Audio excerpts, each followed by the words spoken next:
GoldenEye 007 was the first-person shooter to have back in the day of the N64. It followed the James Bond movie's plot, and it's been hailed as one of the best multiplayer games of all time.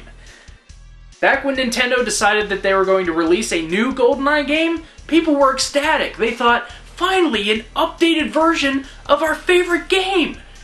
But, due to copyright issues between Rare and Nintendo, that's not exactly what we got.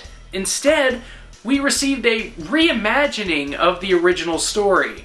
Small things were changed here and there, but overall what we got was a modernization of the previous movie script. And due to those same copyrights, major characters' likenesses are completely unrecognizable in this game, aside from M and James Bond himself. Bond in the original game had the likeness of Pierce Brosnan. In the 2010 game, he has been replaced, and the only reason we do recognize him is that he's been replaced by the current Bond, Daniel Craig. Everyone else you won't know until they personally tell you their names, as their character models, likenesses to the original actors, voices, even main character traits, like Valentine's limp has been changed. There's also characters like Wade and Boris, who have been erased from the plot completely. But that's enough comparing the old and the new versions. Let's get into exactly what this game has to offer. And that's starting with the graphics. The graphics are pretty good. Each character's detailed pretty well, though there's no real evident texturing being done.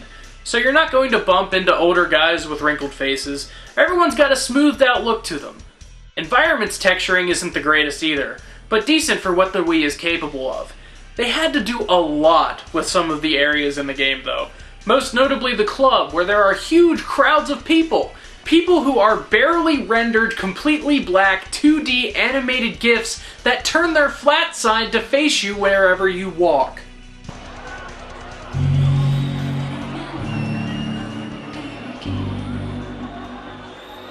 There are some nostalgic areas though.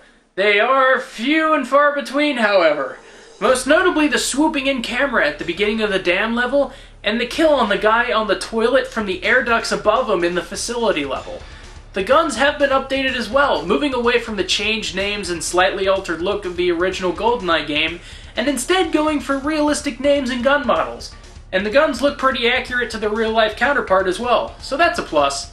The single-player campaign lasted me about 5 hours, and that was with me making a lot of stupid mistakes and dying a hell of a lot. So if you know what you're doing, you could probably beat it in about 4 hours easily. And that is just awful, regardless of the game you're playing. But for the people who do know GoldenEye, while the single player was good in the first game, it was mostly used for its multiplayer. There is an online leveling system, giving you experience for every kill streak, accolades, using certain weapons a lot, and killing people of a higher level. There's local and online multiplayer modes in this game. Local allows up to 4 players in 4 different match types. Standard match type, sadly, but with a bunch of possible modifiers. Even the paintball mode from the original game. Online, there are 9 different game modes. 6 unlocked at default, with 3 having to be unlocked through playing enough multiplayer. There's Conflict and Team Conflict, basically deathmatch variants. Golden Gun, which is a skirmish where the person with the most Golden Gun kills wins. Though there is only 1 Golden Gun on the map, and a few other modes that don't really deviate from normal multiplayer. The netcoding is pretty good, though there are occasional lag spikes and frame rate drops for really no apparent reason.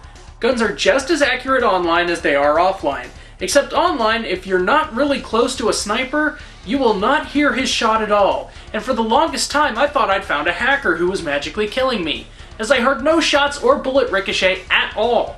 Turns out, that's just how it is online. Overall, if you're looking for an updated version of GoldenEye, this is as good as you're gonna get. The campaign is short, but the multiplayer is a bit of fun, and with friends it can be a blast. If you need a game to play for the weekend, rent it and I'm sure you'll have fun. But if you only have a Wii and you really need a good first-person shooter to play, this is the game for you. With all the things I've talked about, I have to give this game a 7 out of 10. It is a long way from perfect, but for what it is the best shooter for the Wii, hands down. And it is a great game to just pick up from time to time and play.